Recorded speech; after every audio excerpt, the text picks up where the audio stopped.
Hello, everyone, and welcome to our webinar on the 31st Annual Green Chemistry Challenge Awards, New Categories and Expanded Opportunities. My name is Lynn Bergeson, Managing Partner at Bergeson and Campbell, and I'm delighted to be your moderator for today's webinar. Now, the webinar is sponsored today by Bergeson and Campbell and the American Chemical Society and a distinguished group of entities deeply committed to green chemistry, including Change Chemistry, the Product Stewardship Society, and the American Cleaning Institute. Now, for those of you familiar with our webinars, you know that I always have a couple of reminders up front, and they are as follows. Your microphones are muted, and if you have questions that you would like to ask during the Q&A portion of the webinar, please enter them through the Q&A portal on your dashboard there. You should already have received our PowerPoint presentation. So if you didn't, you can download it from the resources portion of the dashboard, along with more expanded speaker biographies and a very helpful list of resources that provide additional information on the Challenge Awards and green chemistry in general. We, as I said, will ask questions or have an opportunity for our audience to answer and ask questions at the end of the program. But if you have not already submitted them, we do have a couple already submitted. Please do so through the Q&A portal. Now, I think everybody shares my view that the annual Green Chemistry Awards has been a really joyous, wonderful opportunity to promote green chemistry. We here at Bergeson and Campbell have been enthusiastic supporters of the Challenge Award, and we really wanted to promote the new opportunities and expanded options that are very much a part of the Green Chemistry Challenge Award program. So that's why we are having this webinar, and we have a fantastic panel of experts today to walk you through what those opportunities are and how you might participate in these awards. Our Director of Green Chemistry, our Director of Chemistry, Dr. Rich Engler, is going to start us off. Rich will talk a little bit about the history of the awards and perhaps add a bit about his own personal engagement in them when he was with EPA. Then Dr. Adelina Voutchkova, who is Director of ACS's Green Chemistry Institute and Office of Sustainable Development, is going to address the significant and really amazing impacts of the awards. I think if you spend a little bit of time looking at who the awardees are and what their technologies are and the influence these technologies have had on the evolution of chemistry and green chemistry, you will be amazed, as I always am. Yeah, this is just a great opportunity to learn more. Then Adelina is going to turn the program over to her colleague, Dr. Edmond Lam, who is the Assistant Director of ACS Green Chemistry Institute and the Office of Sustainable Development, who's going to walk us through some more granular aspects of the award program, applications, how to prepare for them timely, what to add, and other granular aspects of this very important opportunity. As you know, or as you may know, the submission window closes January 31, 2026, so this webinar is very timely. As noted, we're then going to offer up an opportunity to engage in Q&A to address issues that we haven't already addressed during the course of the webinar. So I've already gone through the agenda. I'm going to turn it over to Rich now to give us a little background on the history of these fabulous awards. Rich? Thank you very much, Lynn.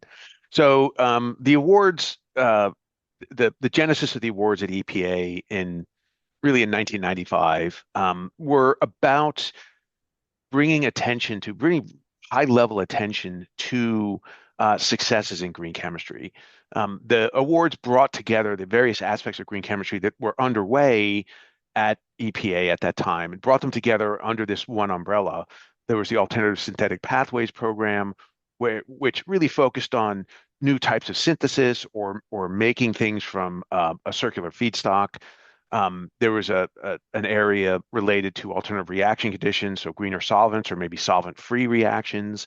And then there was an area related to designing safer chemicals. And all those focus areas were brought together under the auspices of the Green Chemistry Challenge Awards. And then with the idea of again shining a light on the business success, not just the scientific novelty, but the business success that was related to the design and implementation of green chemistry. So it was it really adds the awards and the award winners add scientific and economic gravitas to a concept that might be very easy to downplay as not serious. Green chemistry sounds like someone's, but a serious chemist might say, "Oh, green chemistry is not serious," or but the idea that with these successes, with these business successes and these technology successes, and showing people what can be done with green chemistry, added that weight to green chemistry, and then of course it adds substantial recognition to the practitioners and their successful development. So it's good for the nominees to get the award, to get the pat on the back, and to get the publicity. But it's also good for the chemical enterprise because it shows people the way forward for chemistry and how to make chemistry more sustainable and how to design chemistry to help us reach our sustainability goals. But let me turn it over to Adelina to talk a little bit more about the longer history of green chemistry and the awards. Adelina? Rich, thank you so much. I just want to start off by saying how much we appreciate the collaboration with Bergeson and Campbell, and the light you're shining for the community that you serve so well on the importance of this recognition. And I want to share with you a little bit of why it's really important to us at the ACS GCI, and why we're really committed to making sure that companies have a chance to be recognized through this mechanism, and to continue to build up the prominence of this mechanism as well. So this is just a framing slide to show this timeline of how U.S. policy, the Presidential Green Chemistry Challenge Awards, and the ACS Green Chemistry Institute have grown up together to move green chemistry from just an idea to implementation and to market realization. So as you can see here in the 1970s, we had major U.S. environmental laws, and the creation of the EPA set the stage, and the focus was largely on controlling pollution. And after that it happened, right? Not before. And so the awards in the GCI came later, as you can see, as a mechanisms to redesign chemistry so that pollution never occurs in the first place.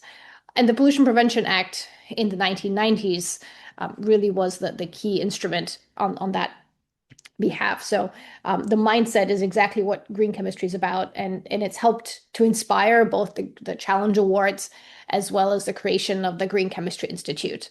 So in 96, the awards were first launched by the EPA as the Presidential Green Chemistry Challenge Awards to highlight real technologies implemented in the market or on their way there that prevent pollution while also creating business value. And that same year, the Green Chemistry and Engineering Conference also started and brought a community together that can help bridge the sectors from industry to academia, and help really drive that innovation that's needed to develop these new technologies. This conference, by the way, is still hosted by the ACS GCI today. It's one of the main stages for these award-winning technologies to be showcased, as my colleague Edmond will highlight later on. Later in the 90s, the GCI was formally founded, and its role was, to do for the whole chemical enterprise what the awards were doing for these individual technologies, so to catalyze that adoption of green chemistry and engineering across industry, academia, and government. And later in 2001, the GCI was formally put under the umbrella of the ACS, and that brought with it a lot of benefits in terms of the awards, and the Institute being under one umbrella now helped steward that program and connect the award-winning innovations to the wider ACS community. So for those of you that may not have heard of the ACS GCI, I'll just briefly tell you what our mission is as an institute. We hope to catalyze implementation of new technologies, of innovative approaches to chemistry, to chemical engineering, with a broad goal of sustainable development. So our work is organized around 4 strategic areas: science, education, industry, and equity. So we're not just funding research, we're also trying to change how chemistry is taught, how industry operates, and who benefits from these advances as well. Next slide. Great, thank you so much. And so as we look to see what this has meant in terms of impact, we've seen that through the innovations that have been highlighted here through the Challenge Awards, we can see really impressive metrics for the amount of pollution that has been prevented. And, that goes both towards the hazardous chemicals and solvents, towards CO2 and other greenhouse gases, towards water. And this is important for us to keep being quantitative as we look towards the next generation of awards to make sure that we can be very specific about how the advances are impacting the total impact of the technologies as they go out into the market. But even beyond this, next slide, we can also look at the broader impacts that these technologies have had on societies in which they're being, some of these products are being manufactured, and on the connection to consumers whose human health is impacted. And if you could just press down to the next two, the environmental quality, as well as, of course, the business bottom line. And so this is what makes us really hopeful that these awards have a much stronger and brighter future going forward, that many companies have already demonstrated why greener makes business sense and why it can be recognized by the consumer and rewarded back. And so with that, I'm going to turn it over to my colleague, Edmond Lam, who's the Assistant Director of the GCI, and he leads this initiative within our umbrella, and he'll tell you much more about the mechanics of these awards and some of the key technologies that have been recognized. So thank you, Edmond. Great. Thank you, Adelina. And again, thank you to Bergeson and Campbell for giving us the opportunity to speak about the Green Chemistry Challenge Awards. This slide really is, something that we thought about a couple years ago, and this is really looking at what Rich had said earlier. What does it mean for businesses to actually win a Green Chemistry Challenge Award for their technologies? And, does it make business sense that they engage in green chemistry as part of their, product portfolio? And so a year ago, we did reach out to 4 previous Green Chemistry Challenge Award winners who shared their success stories on what the awards meant to them, their business, and their impact on the planet. Next slide, please. So the first company that we reached out to was Columbia Forest Products, who won their award in 2007 for implementing a soy-based plywood assembly technology in wood panel production that replaced formaldehyde, a very well-known human carcinogen. This product was actually developed in collaboration with academia at the Oregon State University with Professor Kai-Chang Lee. The product Pure Bond, which is sold on the market today, continues to be available and compete against imported products and offers soy farmers an opportunity as an economic revenue stream for their product. Next slide, please. The second company that we reached out to was Eastman, who won their award in 2009 for the GEM technology that is used in the production of cosmetic ingredients. Their technology improved the quality, the yield, and the cost and environmental footprint of the products they're producing. The company recognizes the importance of the Green Chemistry Challenge Awards in many of their sustainability activities that they have today. Next slide, please. Codexis is a 3-time winner of the Green Chemistry Challenge Awards. And in fact, they've actually collaborated with different companies to win the awards in 2006, 2010, and 2012. And they've developed innovative enzymatic processes to replace conventional syntheses of some of the world's best-selling medicines. Their enzyme engineering platform technology is actually licensed to major pharmaceutical companies today. Next slide, please. And the last company that we spoke to is Merck, who recently won their 11th Green Chemistry Challenge Award in 2025, and for the development of green and sustainable processes of their products. The awards have enabled the company to recruit many top talent to their organization with their alignment through sustainability goals. And so on this slide, you can see this is just one of the many technologies that have been recognized from the Green Chemistry Challenge Awards. Next slide, please. I think one of the most important things that I want to talk about today that Lynn had started the webinar was really this new generation of awards. And this is really the most significant change to the program. The general award categories, or what we call focus areas, are presented here on this slide. As you can see, there's actually 7 of them, which is an increase from the 3 that were in 2025.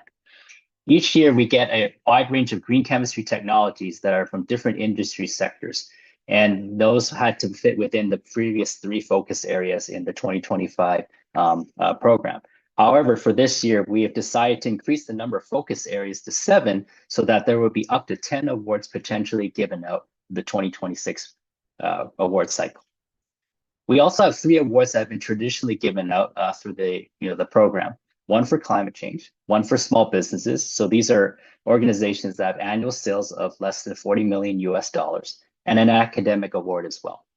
Applicants have to indicate if they're eligible for these 3 categories. And most importantly, the nominated technologies have to fall at least one of the 7 focus areas listed above. So if you'd like to have more information what these focus areas are, I do urge you to check out the resources that Lynn had mentioned at the start of the webinar.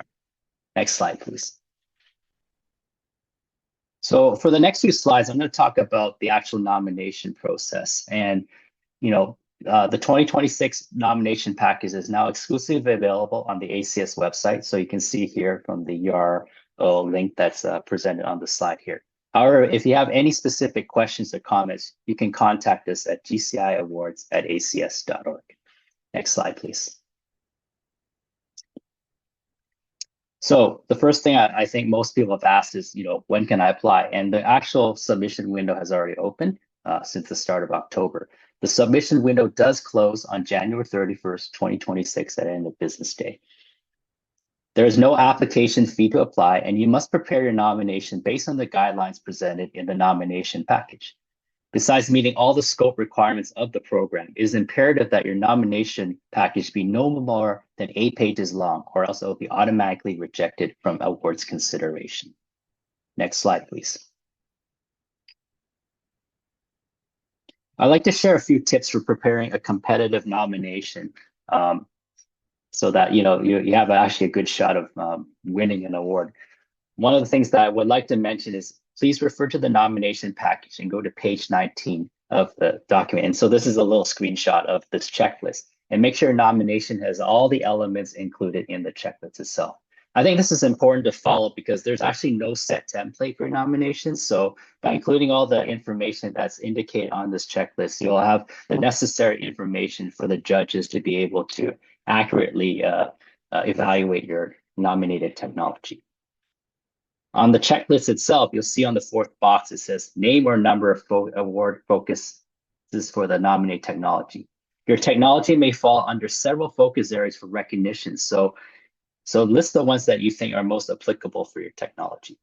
Strong nominations typically have a very compelling narrative, or we call a story, that describes not only the technical merits of your technology, but why it is important for the technology in terms of its impact on the environment and on the US economy. Emphasize why your technology is the state of the art, or why it has the attributes to address the negative impacts of incumbent competing technologies. And lastly, of course, you need to back up everything you describe with quantitative data. The use of well-designed figures will help reviewers understand the chemistry processes and mode of action of your technologies to the reviewers. The lack of details often leads to poor evaluations in consideration for the award. Next slide, please. Each selection criteria is actually shown here. So we have science and innovation, human health and environmental benefits, and applicability of impact. Each selection criteria is scored on a point scale of 0 to 5 marks, for a total of 15 marks, and judges will be able to provide written comments. The ACS will then hold a virtual meeting with the judges to discuss the scores and comments of the nominations within their reviewing pool and come to consensus on a recommended nomination or award. The judges at their discretion can recommend more than one winner or no winner for a category. We do ask the judges, which are convened by the ACS, to provide written comments such that they can be communicated as paraphrased summaries back to applicants interested in obtaining feedback after the completion of the competition cycle. We have had previous non-winners ask for feedback and in subsequent competitions reapply with a stronger nomination that enabled them to win a Green Chemistry Challenge Award. Next slide, please.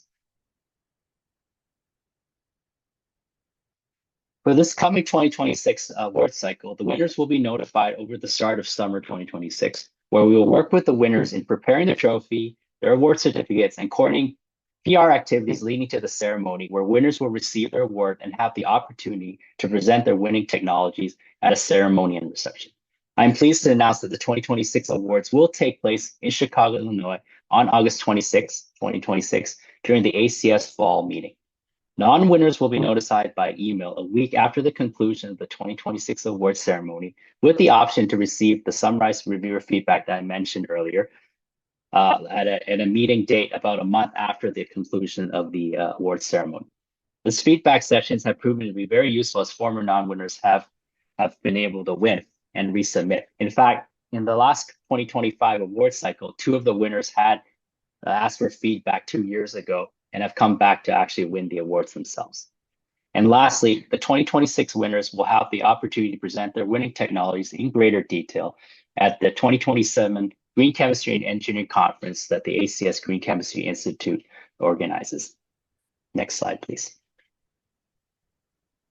So if you do have any questions on the Green Chemistry Challenge Awards program, the nomination, what you need to do, or any general questions that would enable you to develop a more compelling narrative in terms of your nomination, do reach out to me at elam@acs.org, and also to submit your nominations at gciawards@acs.org. I'll turn it over back to Lynn. Thank you, Edmond. That was terrific. You tried and did a very good job of kind of demystifying the nomination process, because one of our goals in having this webinar is to encourage all of our chemical friends and innovators to consider themselves, nominees for this award, which we all feel very passionately about. So let me get to some of the questions that have been coming in before and during this webinar. I'm going to offer the questions to all of you because I think each of you is aware of different aspects of the program, and in particular, some of the newer refinements to the award categories. In that regard, Edmond, other than the different categories that you alluded to and went through in your presentation, are there any other significant changes of which viewers should be aware from last year's competition when EPA was involved? Is there anything that you can share, or anything in addition to what you've already noted that might be worth mentioning here? Yeah, I think the key difference between last year's cycle when the EPA was involved and this current 2026 cycle that the ACS is solely championing is the fact that there won't be the echo screening, so the enforcement compliance history online screening that normally is conducted by the EPA. But otherwise, everything else in terms of what's necessary to have a nomination package that's in scope and in compliance with what's required for our reviewers to, accurately evaluate the technology remain the same. Got it. Anything to add, Adelina or Rich? Nope. Okay. Rich, no. With regard to the selection criteria, I know you said that there were, 0 to 5 points per each of the criterion. But is there any informal weighting? I mean, is there secretly more emphasis put on science and innovation over human health or environmental benefits versus applicability impact? Or are each of those 3 criterion equally important and are evaluated separately for purposes of determining, a total of 15 points? Yeah, so Lynn, I can explain a little bit more about the judging process, because this is the most common question I get from prospective applicants. Yeah, so each of those 3 categories is equally weighted, and I think it really reflects on the impact, the slide with the impact that was shown earlier. Certainly, we're interested in where the science is coming from in terms of the green chemistry part of it, what its true impact on the environment, on human health. So that really addresses those first 2 selection criteria. The third one, the applicability impact, really speaks to the economic side of the technologies. Whereas some technologies are very nascent and may have just been published, but it really has a long way to go in terms of its development towards as a marketable product. This is kind of where the reviewers will be looking to see whether that technology does have that runway to lead to a commercial success and the ability to positively affect humans and the environment and all that. So I think that's something that is important. And in the webinar that I presented, a couple months ago on the actual, this site on the program itself. I also try to demystify that by providing more concrete examples of what nominees should be including as to address some of those selection criteria. And this is built up from years and years of seeing how the program has evolved. And I was a previous judge before, so I've seen given the scoring rubric how it worked. But at the same time, you can tell that the technologies and the folks that are presenting and applying, they've become more and more attuned to the fact that really the judges and the public really want to see that these technologies are real. So we need real metrics, we need real stories, and what is the true forward path to how these technologies and the green chemistry that is part of that technology can be brought forward to the public, so that there's those benefits to not only folks in America, but some of these technologies really have impact, a global positive impact as well. And so this is an important thing that should be articulated in a nomination and is reflected in the scoring of the selection criteria. Right. Yeah, and let me just add on there that depending on where you are in the development cycle, and this answers one of the questions that came in through the Q&A portal, you may be at pre-commercial or early commercial implementation, so you may not have great implementation metrics yet.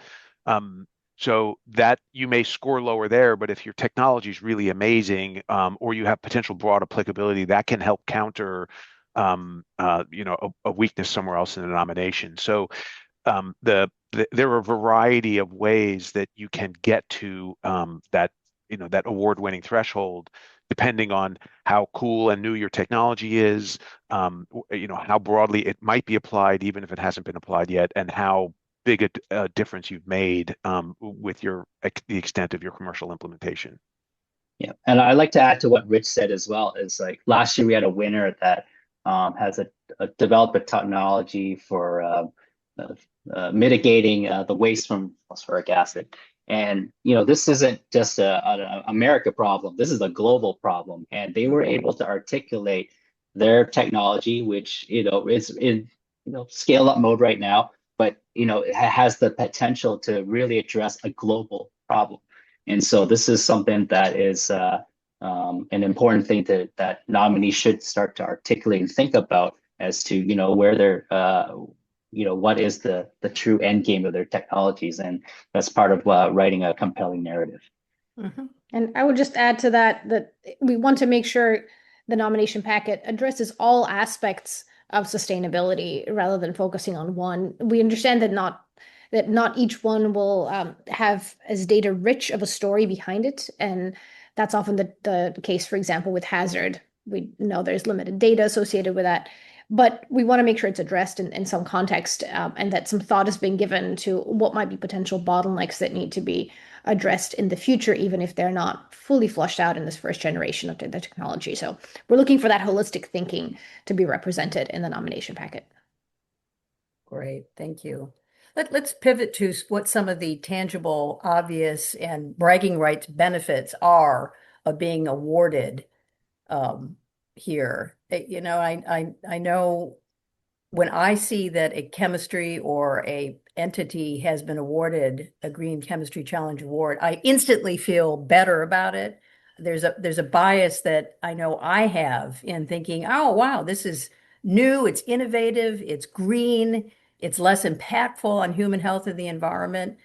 I think that is shared widely within the community, but perhaps, Edmond and Adelina, and you too, Rich, could articulate what exactly the awardees experience in being able to promote their technology, their innovation as being a Green Chemistry Awardee winner.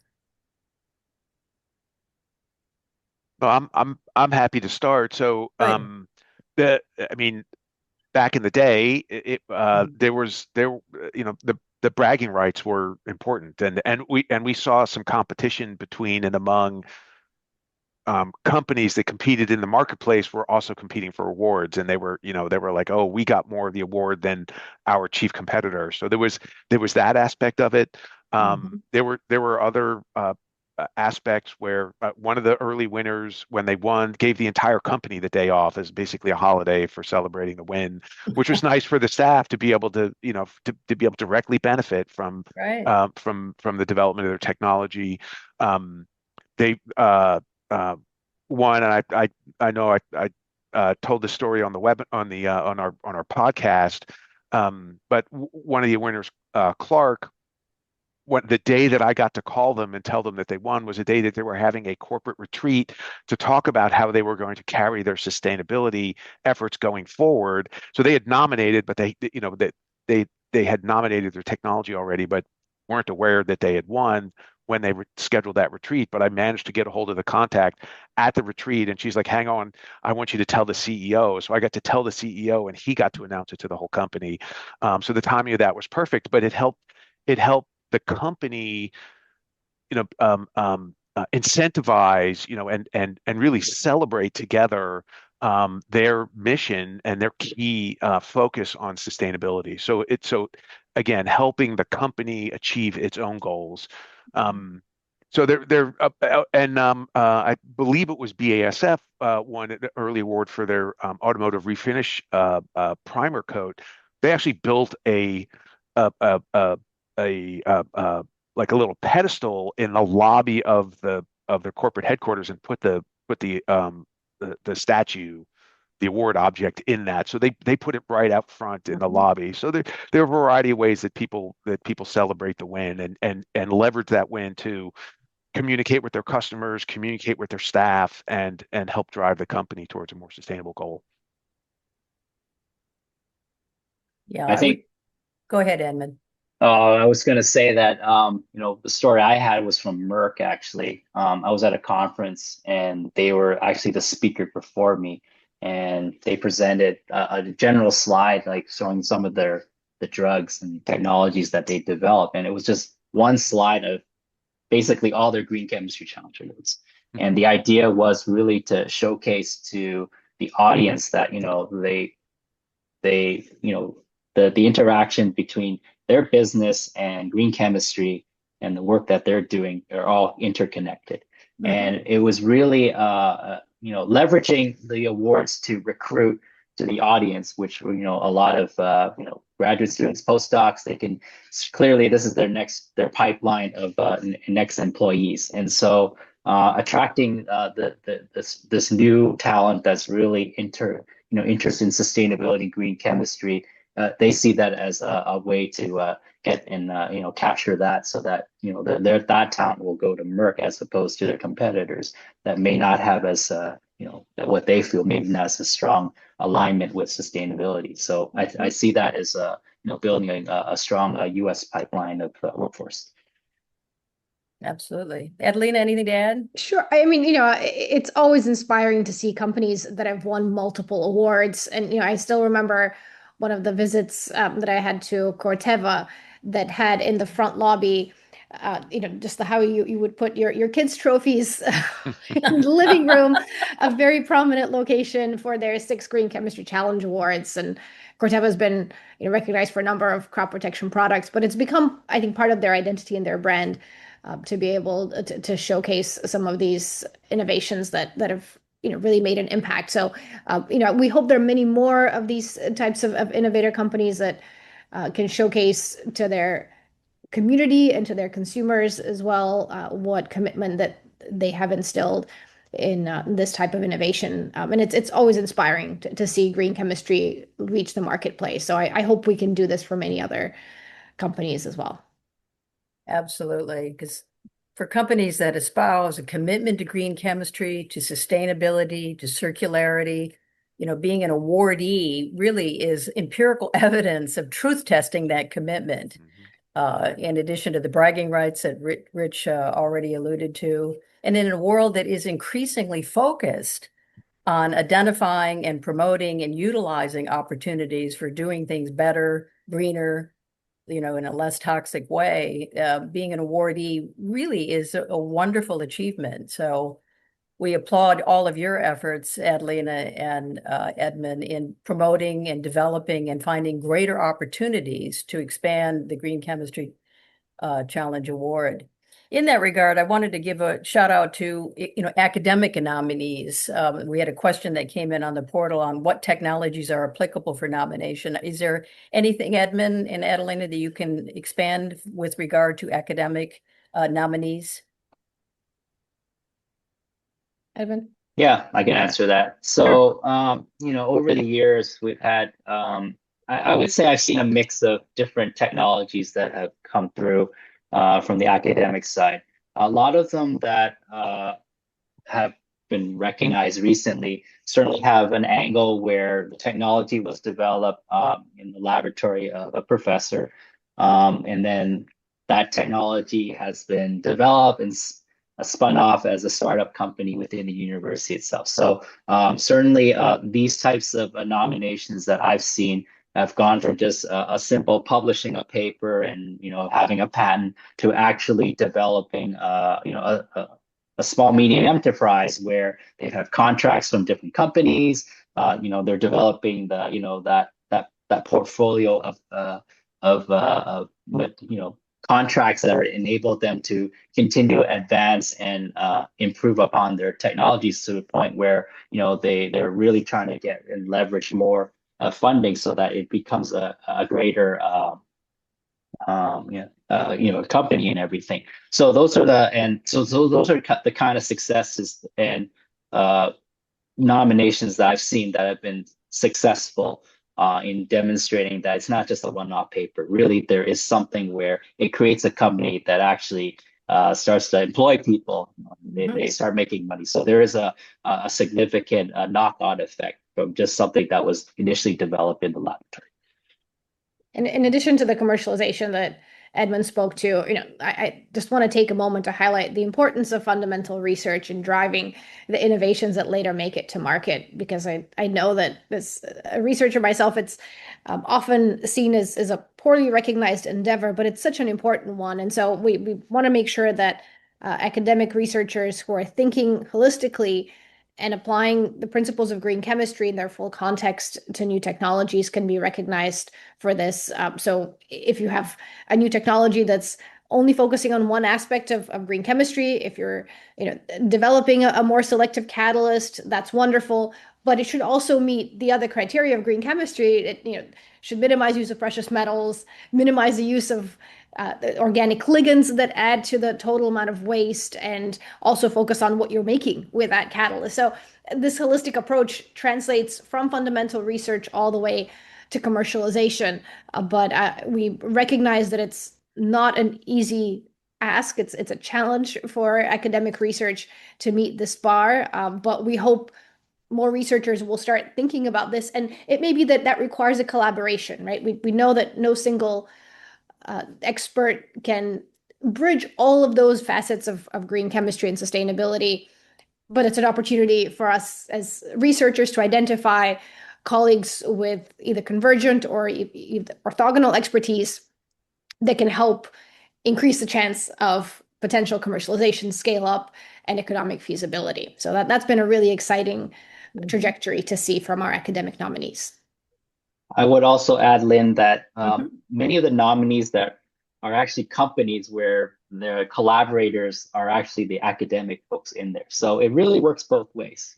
Some of the recent winners, there's really the company is the sponsor, but when you look at who's actually involved in the technology, it's a lot of academic partners that are involved. So really is really emphasizing the importance of industry and academic collaborations that are key to driving innovation in the United States. Well, speaking of collaboration, a question came in. Can an entity partner with a different organization for a nomination?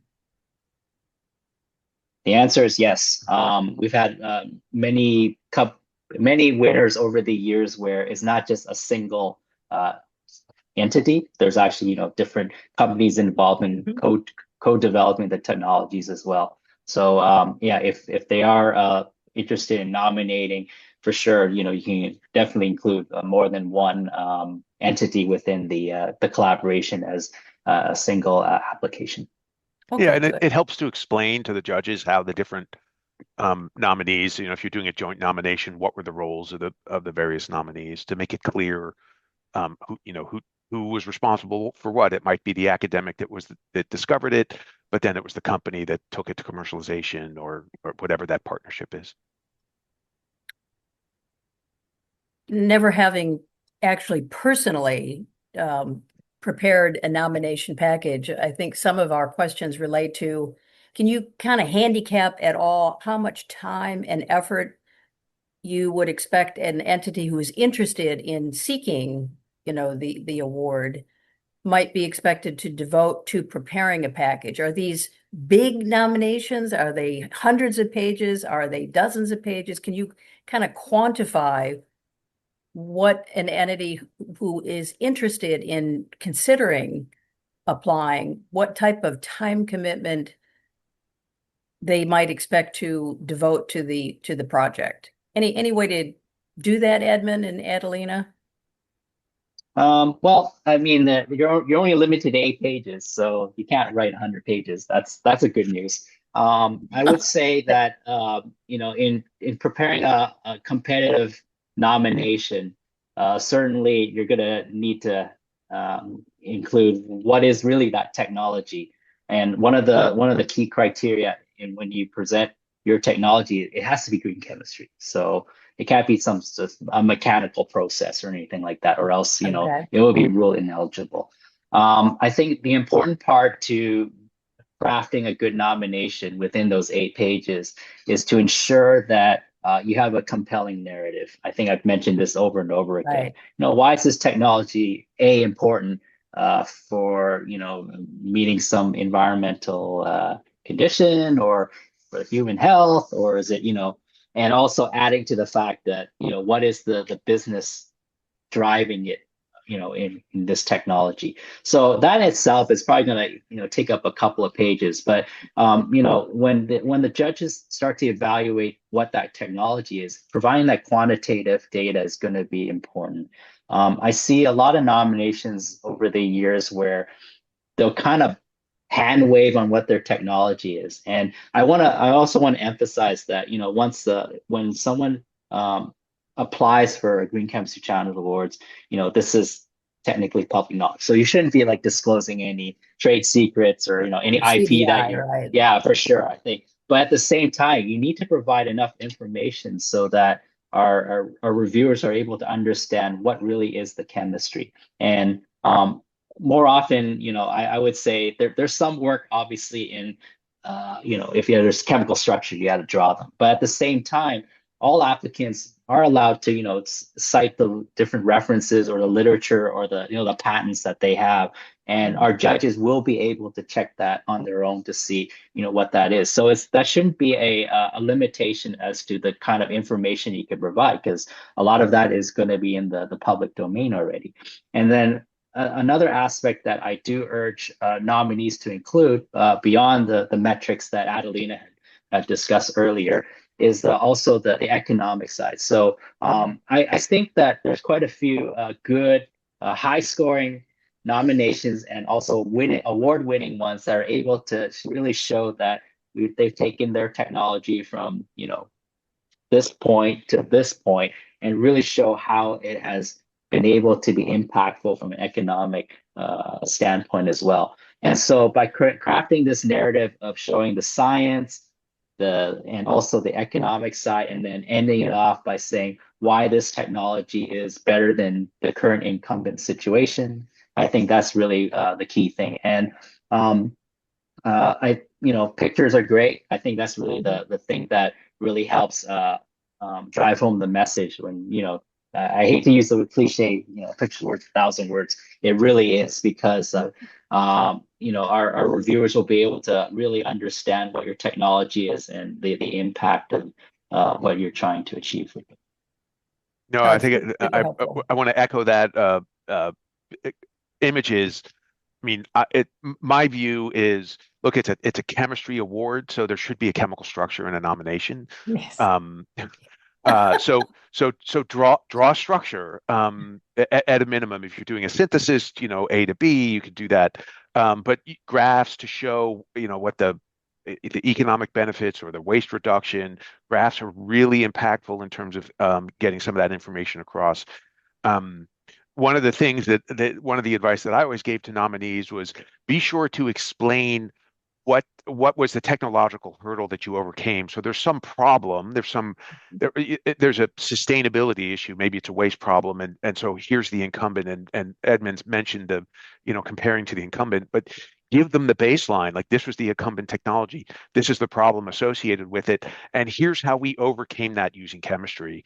That can make for a very compelling argument to judges. But it is, in the end, it is a technology award, so be sure to describe what that technology is. Good thoughts. I think the adage, if at first you don't succeed, try again, rings true here. Do you have any metrics on how many applications are submitted once, twice, several times, all with a view toward perfecting the submission and achieving that very, I think, important goal of being compelling but brief. Yeah. Lawyers are not known for their brevity, right? And these applications are shockingly brief, Yeah. and it's hard to be compelling and informative and succinct. So, A, do a lot of people try repeatedly? And B, are nominees given written feedback on areas where improvement or better definition or clarity would have been helpful? So Leave that yeah, for you, Edmund. yep. Yes, we do have nominees that reapply.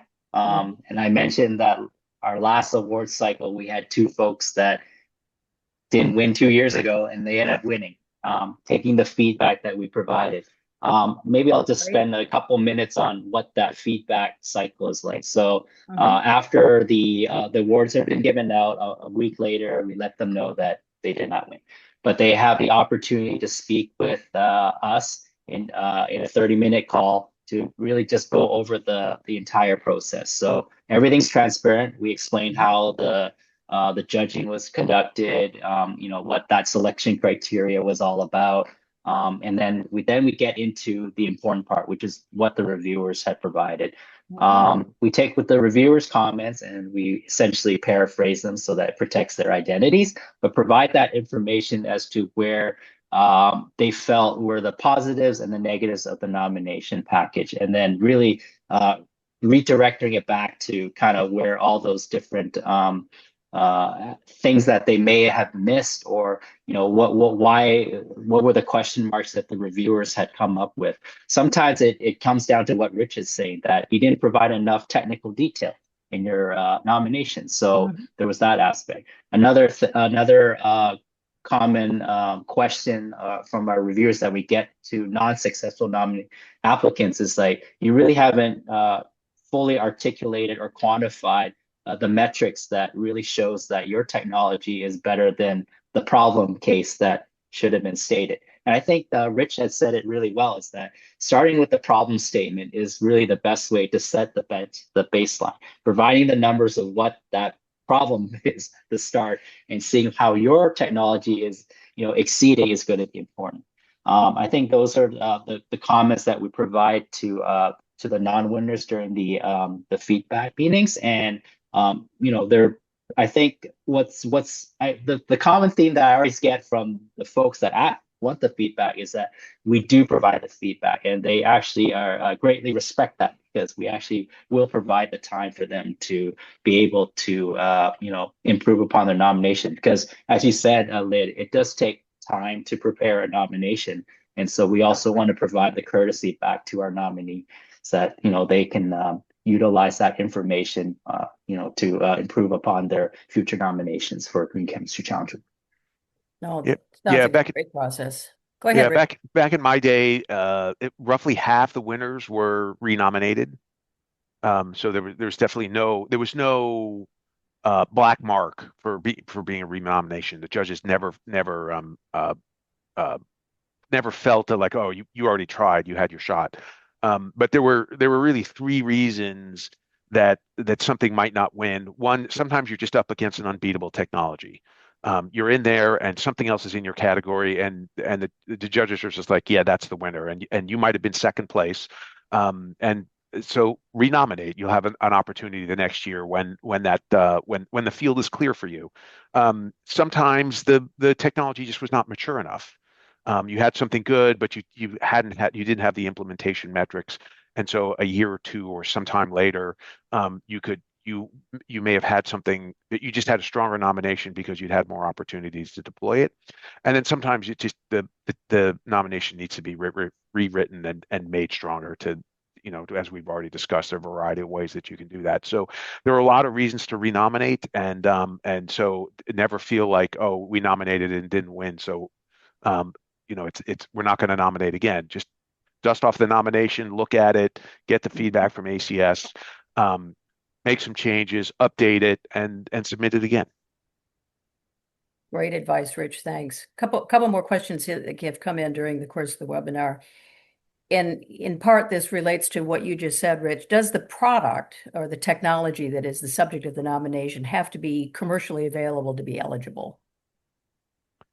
It doesn't have to be available to be eligible. The more commercially mature it is, generally the stronger your nomination, just because of that implementation. So it's not a requirement, but it does add oomph if you've made a difference in the market. One of those compelling factors, right? Yes, exactly.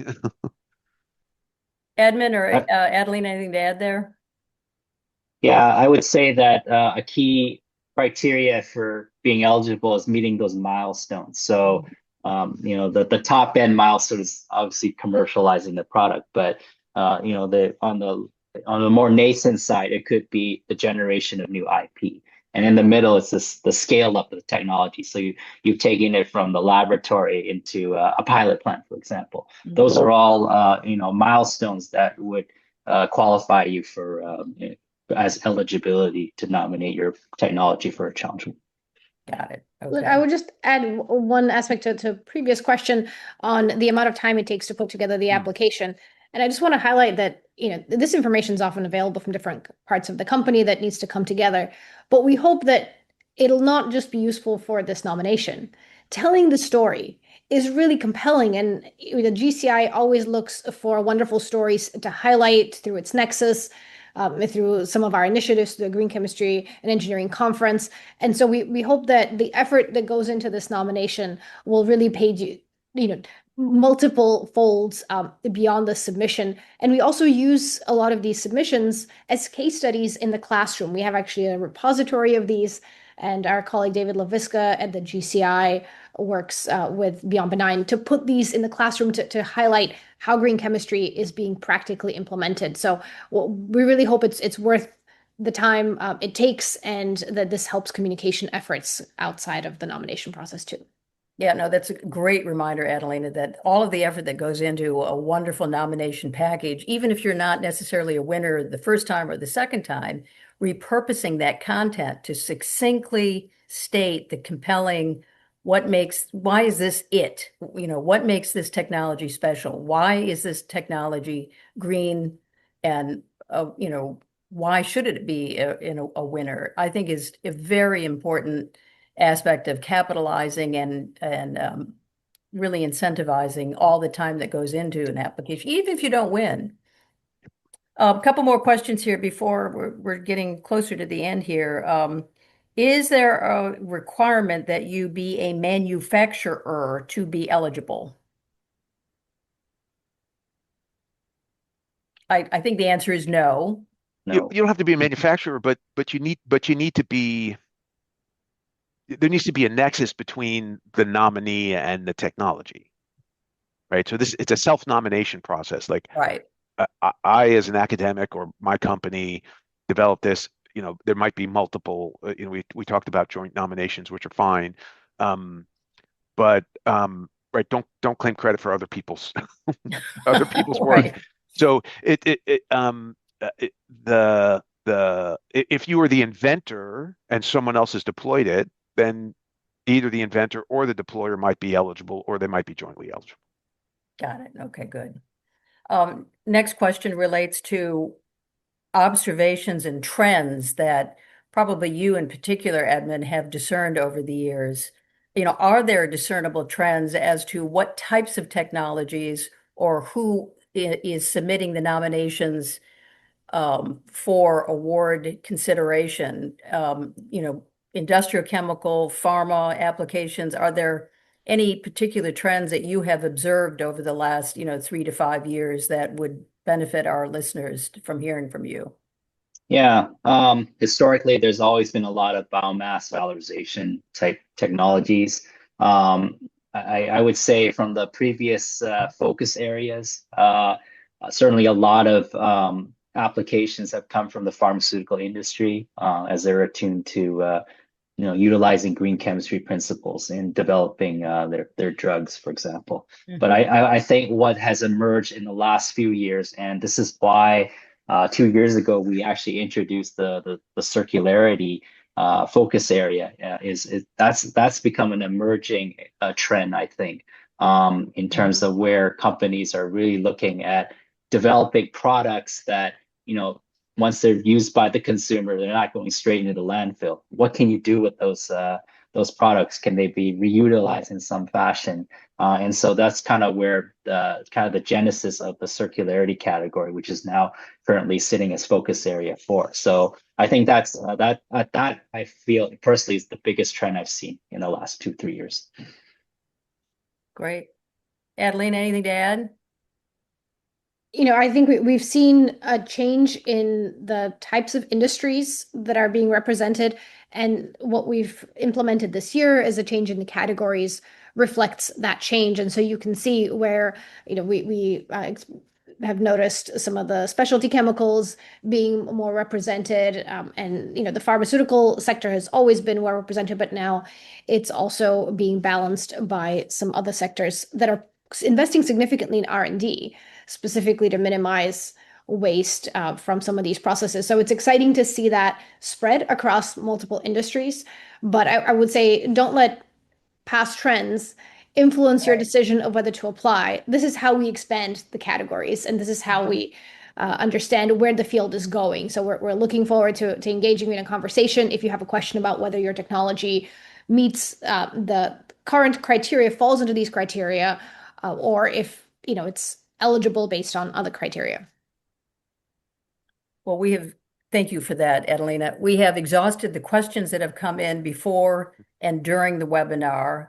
I'll just ask any of you if you have any last minute comments or observations you'd like to add before we close out. Now's the time to do that. Adelina, anything to add?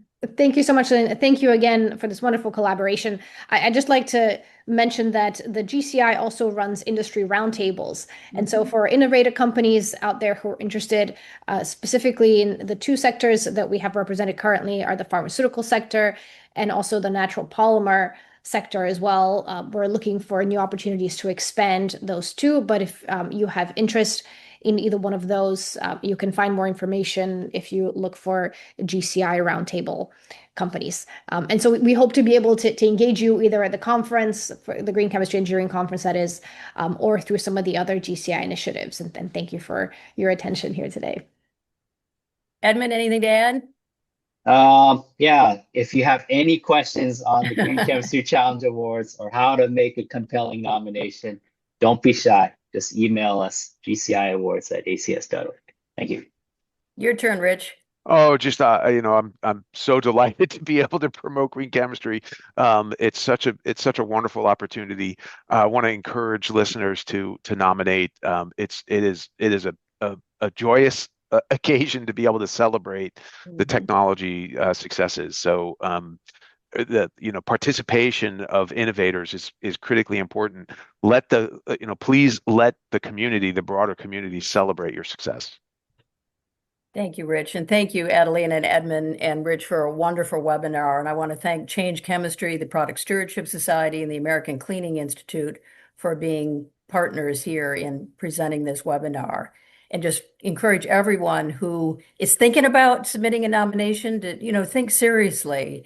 And if you need some help or have questions, Adelina and Edmond are here to help. Remember, the nomination window closes January 31, 2026, so you still have a lot of time. I know it's over the holidays, but it's worth the effort. And again, if you're not considered a winner this next go around, which I think we said was August 26, 2026 in Chicago, where the awardees will be announced, get started and consider engaging in this process for the 2027 round. It's never too late to start, and it's a very rewarding, gratifying opportunity. I also want to thank Edmond and Adelina just for your really relentless passion in supporting green chemistry and all the work that you have you've offered over the years in this wonderful opportunity. As institutional supporters of green chemistry, it's just a wonderful way of honoring and recognizing and rewarding the hard work that goes into innovating in the green chemistry area. Remember, you have the slides. You can download them here. We will be submitting written responses to the questions that were asked after the webinar, and a recording of it will be made available in a couple of days. One final note, Adelina, Rich, and I recorded a podcast that will be available 1 week from today, December the 11th, on our podcast, All Things Chemical. So listen up for additional information on this important topic. Thanks all. Happy holidays. Thank you for joining us today.